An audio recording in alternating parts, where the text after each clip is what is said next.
आज बात करने वाले हैं बलरामपुर जिले की एक ऐसी विधानसभा सीट के बारे में जहां पर खुद 2022 के विधानसभा चुनाव में अखिलेश यादव ने मंच पर खड़े होकर कहा था कि कुछ मजबूरियां रही, इसलिए अपने पुराने विधायक को चुनाव लड़ाना पड़ा।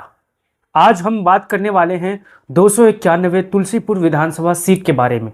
एक ऐसी महिला दावेदार, एक ऐसी तेज तर्रार लोकप्रिय नेता जो 2027 के विधानसभा चुनाव में टिकट दावेदारों में से सबसे मजबूत, सबसे सफल और सबसे योग्य दावेदार है।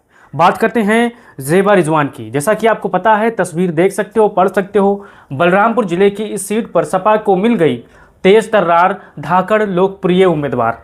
अब जानेंगे कि इन्होंने जो चुनाव लड़ा है उनमें से कितने स्थान पर यह प्राप्ति की है, यानी चुनाव में इनका स्थान क्या था साथियों, चाहे वो 17 हो चाहे 22 हो। पहले इस चीज को हम जान लेते हैं। अब यहाँ पर देखिए, यहाँ पर तुलसीपुर विधानसभा चुनाव परिणाम 2022, तुलसीपुर विधानसभा चुनाव परिणाम 2017, ये दोनों चुनाव हैं। मैंने आपको इसलिए बताने की कोशिश कर रहा हूं कि ये इतनी लोकप्रिय क्यों है, निर्दलीय चुनाव लड़ती हैं, दूसरे नंबर पर क्यों रहती हैं। यहाँ पर आप देखिए 2017 में विधानसभा चुनाव हुए थे।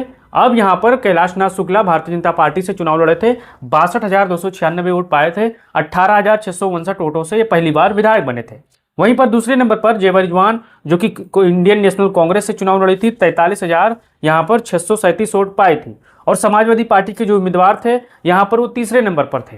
लेकिन इस चीज को आपको ध्यान देना है, 2017 के विधानसभा चुनाव में यहाँ पर दो प्रत्याशी आपस में चुनाव लड़ गए थे। समाजवादी पार्टी के प्रत्याशी और कांग्रेस के प्रत्याशी यहाँ पर गठबंधन होने के बावजूद भी यहाँ पर चुनाव लड़ गए थे। लेकिन अब बात करते हैं तुलसीपुर विधानसभा चुनाव परिणाम 2022 की। अब आपको चुनाव याद होगा, यहाँ पर आप देख सकते हो कैलाश नाथ शुक्ला चुनाव लड़ते हैं, यहाँ पर 87,000 लड़ते हैं भारतीय जनता पार्टी से, 87,032 वोट पाते हैं। और ज़ेबा रिजवान निर्दलीय चुनाव लड़ती हैं, 51,251 वोट पाती हैं। और अब्दुल मसूद खान समाजवादी पार्टी से चुनाव लड़ते हैं, 42,815 वोट पाते हैं। यहाँ पर आप देख सकते हो एक चीज़, ज़ेबा रिजवान चुनाव लड़ती हैं, 43,637 वोट पाती हैं 17 में। वहीं पर फिर 2022 में चुनाव लड़ती हैं, 51,200 यहाँ पर 51 वोट पाती हैं। यहाँ पर आप देख सकते हो, अंदाजा लगा सकते हो, लगभग यहाँ पर 8,000 वोटों का यहाँ पर मजबूती के साथ वो आगे बढ़ रहे हैं। लेकिन वहीं दूसरी तरफ समाजवादी पार्टी के उम्मीदवार थे, यहाँ पर तीसरे नंबर पर थे, आप यहाँ पर देख सकते हो। अब यहाँ पर चर्चाओं का बाजार गर्म है। लगातार जो समाजवादी पार्टी को देखते हैं, लिखते हैं, पढ़ते हैं और इसी विधानसभा सीट से हैं, तुलसीपुर से हैं, तो ये दबी जुबान में कहते हैं कि अगर अखिलेश यादव को मजबूती के साथ किसी उम्मीदवार पर अगर भरोसा जताना चाहिए तो वो ज़ेबा रिजवान है। अगर इन पर आंख मूंद कर समाजवादी पार्टी के अध्यक्ष अखिलेश यादव भरोसा करते हैं तो आपका अंदाजा और आपका अनुमान क्या होगा, कमेंट बॉक्स खुला है। अब यहाँ पर आगे देखिए, अखिलेश यादव ने मंच से तुलसीपुर के लिए कहा मजबूरी में लड़ाना पड़ रहा है पुराना विधायक। अखिलेश यादव को क्यों कहना पड़ा कि मजबूरी में लड़ाना पड़ा रहा है पुराना विधायक? अगर आप तुलसीपुर के होंगे तो इन सवालों के जवाब कमेंट बॉक्स में आप जरूर दीजिएगा। अब एक बड़ा सवाल है कि अगर अखिलेश यादव अपने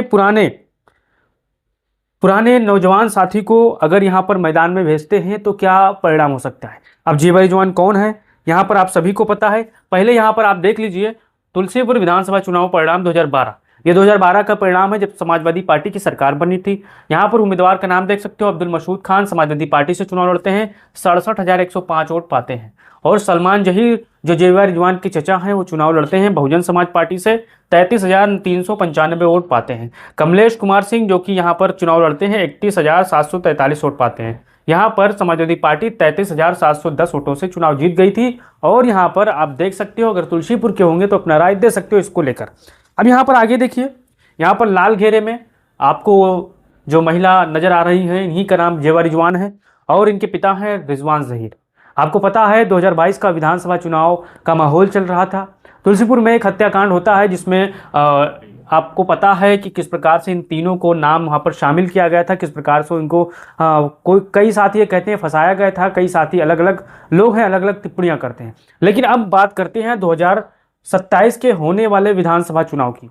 अब आप दिल पर हाथ रखिए और सोचिए, अगर राजनीतिक जानकार हो, राजनीतिक पंडित हो, तो इस चीज़ का अंदाजा लगाइए कि अगर समाजवादी पार्टी इनके नाम पर भरोसा जताती है तो परिणाम क्या हो सकता है, इनका जीत का मार्जिन कितना हो सकता है। क्योंकि मैं आपको बताता हूँ हर एक विधानसभा सीट के बारे में। यूपी में 403 विधानसभा सीट है और यूपी में किसी दल को सरकार बनाने के लिए 202 विधानसभा सीट की आवश्यकता है। अब आपको अंदाजा लगाना है और अपना राय देना है, क्योंकि इनके पिता जो रिजवान ज़हीर है सांसद रह चुके हैं, विधायक रह चुके हैं, बलरामपुर जिले के सबसे कद्दावर नेता हैं, लोकप्रिय नेता हैं और ये भी लोकप्रिय प्रत्याशी हैं। अगर इन पर मौका भरोसा जताया जाता है समाजवादी पार्टी द्वारा तो आपका अंदाजा क्या होगा, आपका अनुमान क्या होगा? क्योंकि जो तुलसीपुर का सीट है वो ब्राह्मण मुस्लिम बाहुल सीट है। यहाँ पर मजबूती के साथ भारतीय जनता पार्टी कैसे जीतती है, यहाँ पर मैंने आपको अंदाजा लगा के यहाँ पर आपको बताया है। अब भारतीय जनता पार्टी चुनाव यहाँ पर कैसे जीतती है, यहाँ पर खुद अंदाजा लगाइए।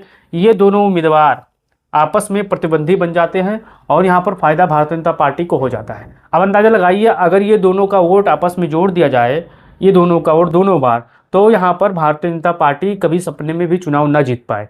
लेकिन इन दोनों की आपसी की लड़ाई की वजह से यहाँ पर नुकसान समाजवादी पार्टी का हो जाता है। लेकिन अब परिस्थितियां बदल रही हैं, समीकरणें बदल रही है। यहाँ पर अब आपको इस चेहरे के बारे में अपना राय देना होगा और कमेंट बॉक्स में अपना राय देना होगा और वीडियो को शेयर करना होगा। जय हिंद, जय भारत, जय समाजवाद।